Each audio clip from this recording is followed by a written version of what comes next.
Hi everyone, welcome back to HD Piano. Joe again. Time now for part 4 of Clair de Lune, which sounds like this. Here we go.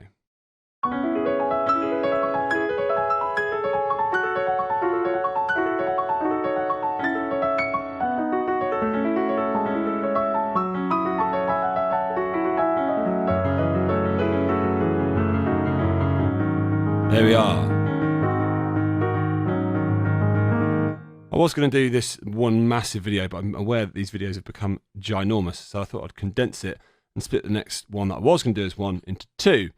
So this section has a performance direction of en animant, which basically means animated from here on out. So you go fast. Now, I didn't actually go as fast as I have been able to in the past, nor as when you witness other people playing it, sometimes they go. This bit is tricky, it is quick, but you can still play it slower and it sounds beautiful. Now, this first bit, like a brilliant question and answer that goes on for 4 bars. And if you think about what this is Clair de Lune by Debussy, which is rammed full of ideas. So it's 4 intense bars of ideas. And what we're doing, we're playing, obviously still in our compound time signature of 9/8. We're playing 16ths in 9/8. So this is like 1 and 2 and 3, like that. 1 and 2 and 3 and. And if you look at what we're playing, this is really important. This opening bar is C sharp minor 7. Okay, if you think about that, it's so much easier. If you don't think about C sharp minor 7, I actually have no idea how you would even play this, because for me, this is just very, very quick question and answer, arpeggiating phrases of C minor 7 between the hands. Let's do the left hand first of all. So we go like this. 1 and 2 and 3. And look at that. It's like a 5 note C sharp minor 7 with the 7 on the bottom and doubled up on top, so it's in its 3rd inversion, like that. 5 notes. And you start with finger 5 and 4. 1 and 2 and 3 and, like that. 1 and 2 and 3 and. Now if you carry on thinking about C sharp minor 7, the next beat, so this is compound beat 2, goes 1 and 2 and 3 and. So it's C sharp minor 7, this time in its root position. Like that, if we play all the notes at once, there we are. So this time, instead of doubling up the 7th, we're doubling up the root. Like that. And these fingers, 5 and 4, and then 3 and 4, are important. And then, here, actually, what I think I was just doing that in the end, wasn't I? Yeah, I decided to do that this time around. So I'm using 5 and 4 on E and G sharp, and then going up, and lo and behold, this is just a C sharp minor 7 first inversion, which is incredibly uncomfortable, but you're doing it so quickly it doesn't really matter. And that's it, that's the left hand for this one bar.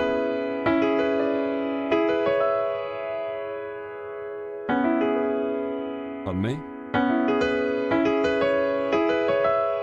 Now the right hand slightly easier.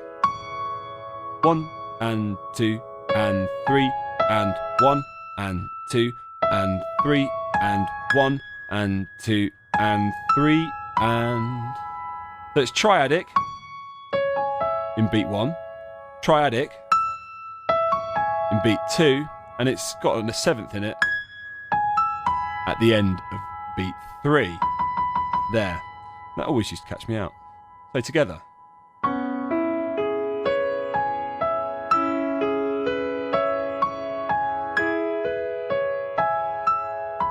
If you think about C sharp minor 7, that's a lot easier. So again, I'll just do it on a loop a few times, I'll go a bit slower.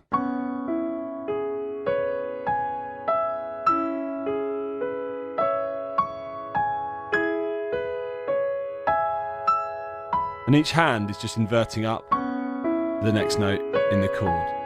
So root goes to 3rd here, and then 3rd goes to 5th here. And in the left hand, 7th is our lowest note, goes to root is our lowest note, goes to 3rd is our lowest note. We're just moving up in little Debussy size steps with the 7th coming in at the end. Okay, in the left hand.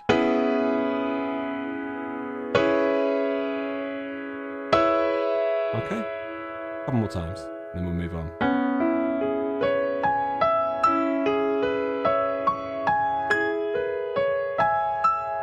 And the last time. That's the sort of speed you're aiming for, okay? It's fast. But if you think about C sharp minor 7, you can hurtle that one. No probs.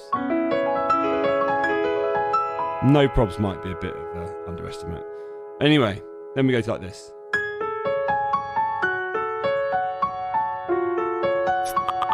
I should really deal with the next two bars in one bunch, but I won't. I'll do them separately. So we've just ended up here in the left hand, pardon me.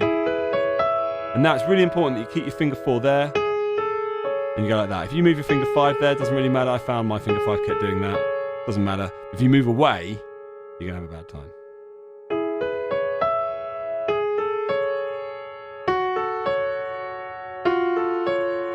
But I might as well just do the 2 bars. There we are. So did you see what happened there? We start with this. That's beat 1. So 1 and 2 and 3 and 3 and is played in the right hand. And then we go 1 and 2 and 3 and F sharp minor. And then 1 and 2 and 3 and play an E sharp with our F sharp minor. And then an E natural with our E sharp minor. F sharp minor, pardon me. And then a D sharp with our F sharp minor. And then finally we play A major, first inversion, like that. That again, G sharp, F sharp minor with E sharp on the bottom, and then just drop chromatically with the lowest note until you get to A major at the end. Just like that. So, G sharp, F sharp minor, dropping chromatically in the lowest voice of the left hand, keeping going until A major. And those A major fingers, 5 and 3, 1, 2, 1, are decent. And of course, this is supposed to be like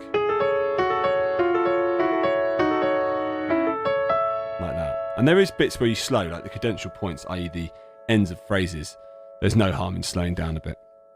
Now, what about the right hand? We've just gone like this, so we stay on G sharp with our finger 5. And the right hand's much easier here. G sharp, and then F sharp minor, F sharp minor, F sharp again, F sharp minor again. And then when we get to the A, unsurprisingly, we play A. Let's deal with that. G sharp first of all. G sharp, C sharp, A. Look, we're mirroring what we're playing in both hands. And then F sharp minor begins. And it stays in place in the right hand for a while. Play another F sharp with the E natural in the left hand. And then our last F sharp minor comes with our D sharp in the left hand. And then when we go to A, and the rhythm changes ever so slightly there because we actually go 1 and 2 and. We go slightly further into the compound beat in our left hand and we answer it with a couple of very high C sharp octaves, just like that. So again, G sharp, mirroring, and then F sharp minor now in the right hand for a while. Another F sharp comes with the E natural, and then this time we're in A, so everything's in A, and are answering C sharps on the third beat of compound beat 3 of that bar. Again.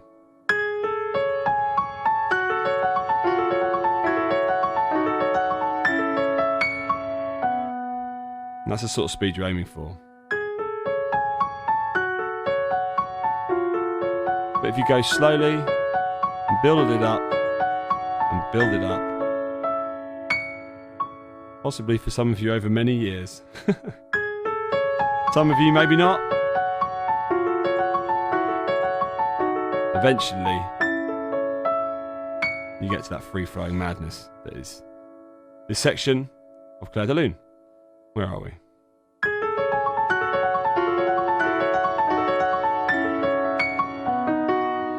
A lot of leaping of faith going in there. Leaping of faith being you don't really know where your hand's going to end up. You just plonk it down. That A and those C sharps. Okay? One more time and then we'll move on. So G sharps, F sharp minor, pardon me. And then leap of faith to A. Slow down a bit if you like. And then this bar begins.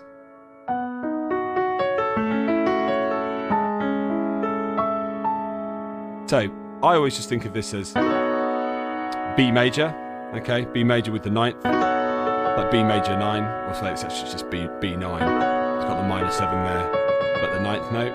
So 1 and 2 and 3 and drop to A, A6. There's a 6th note. So B9 with an F sharp on top is the melody note, and then A6, and then this.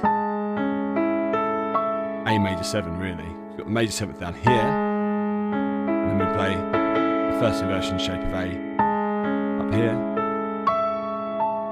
like that. So B9,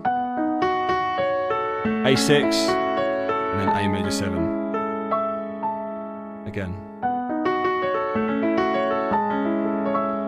And it's similarly rhythmically to when we played these C sharps like that, apart from this time I'm playing a 6th of E, which is really like an A major 2nd inversion shape, like that.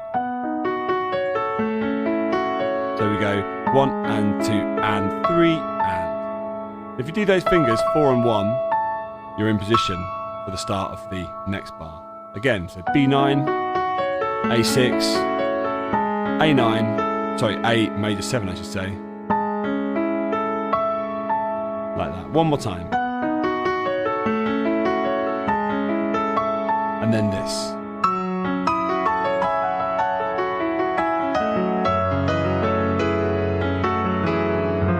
Missed it there. I'm going to do that again because I want to.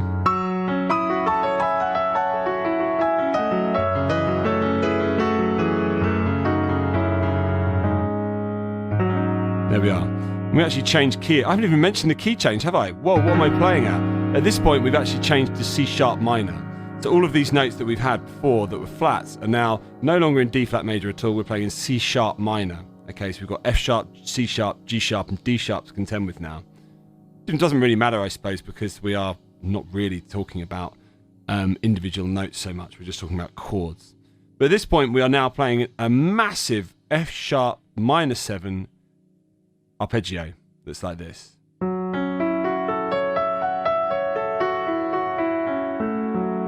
Like that. So you start with finger 5, then you get up to the 7, the root, the 5, the 7, and then finger 4 importantly goes over. And you go all the way up to the root note up here. That's like this. That's your highest point, and you come back down to the 7, thumb under, and then all the way back down to F sharp like that. So finger 4, back down, like that. Again, finger 4. Now I think I've been, over the years, used to keeping my finger 5 free, because after that you've got to go down to there, okay? So, finger 4, like that. That's the arpeggio. And with arpeggios like that, because of course you're going sort of like that sort of speed, it's good to know when your fingers turn over and where your highest and your lowest points are, or when you change direction. So for that, finger 4, obviously, that, highest, change direction here, end there. That's the points. And unfortunately, Debussy's very kind, he's made our right hand a lot easier.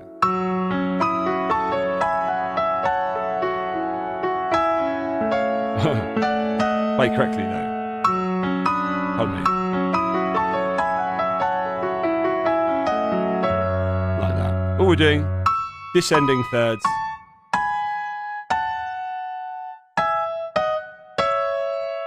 In a scalic pattern. So C sharp third first of all, C sharp minor third, and then we go 1, 2, 1, 2, 3, 1, and 3, 2, 3. So we've got those duplicate quavers in the middle of that bar. 1, 2, 3, 2, and 3, 2, 3, And the fingers are up for debate, really. I've sort of just like decided on that. Because I don't really mind that there's a bit of a break between that and that, because there isn't actually on the music. There's not a break. There is a break there. You're allowed to not be legato. It's this section that needs to be legato, and then this second half is not, which I'll show you in a sec. So 5-3, 4-2, 1-3, 2, and so 5-3 to 4-2, and then 1-3, 5-3, like that. Like that. All together.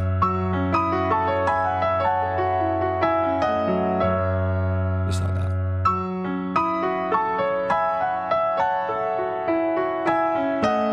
Again. Again.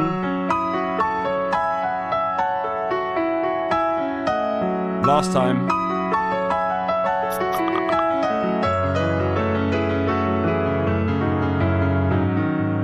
Okay, and this is our final bar of the video. Our left hand, very similar really. F sharp minor 7 again, but this time down here, not here. Here. And we go over with finger 4. But our highest point is the 7th. So we go 7th once, and then twice, and then we come back down again. Much easier this one. 1 and 2 and 3 and 1 and 2 and 3 and 1 and 2 and 3 and that's it. So F sharp minor 7. All the way up to 7, all the way back down again to the C sharp, and then some F sharp 5th times 3, like that. Now because this one requires this, and this one doesn't, I always just told the difference between them by that's the one that turns at the top, and this is the one that doesn't. And that helps. So, no turning. And our right hand, we've just done this. And we land like that. There's my appalling fingering that my piano teacher would be most disappointed in, but there you go. Life isn't always perfect. We all know that by now. But 5 and 3 here in the right hand. But how do I do the fingers for that? Because I haven't actually written them in. There we are. Like that. So I go 5-3-4-2, 1-3, 5-3, 4-2, 1-3, 1. Like that. But again, just descending thirds. This time no duplicate quavers, just all compound quavers. 1, 2, 3, 2, 2, 3. 1, 2, 3, 1, 2, 3.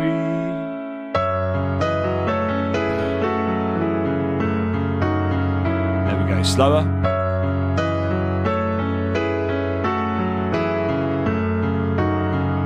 And again, and this time you're shrinking size, and you're about to play 4 of my favourite bars of the whole piece, which is the next video. So stick around for that.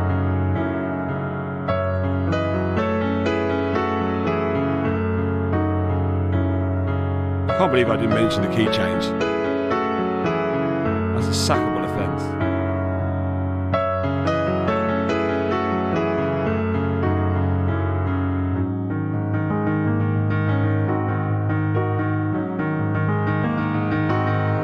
Anyway, we'll get there in a second. There we go, everybody.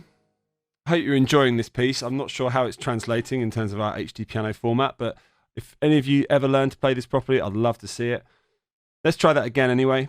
This has been a lot of fun. Here we go.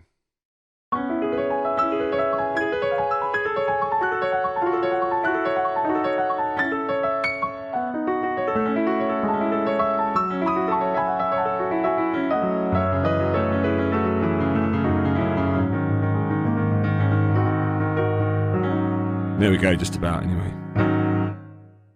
All right, everyone. Everyone. This has been Joe at HD Piano, mispronouncing the word 1.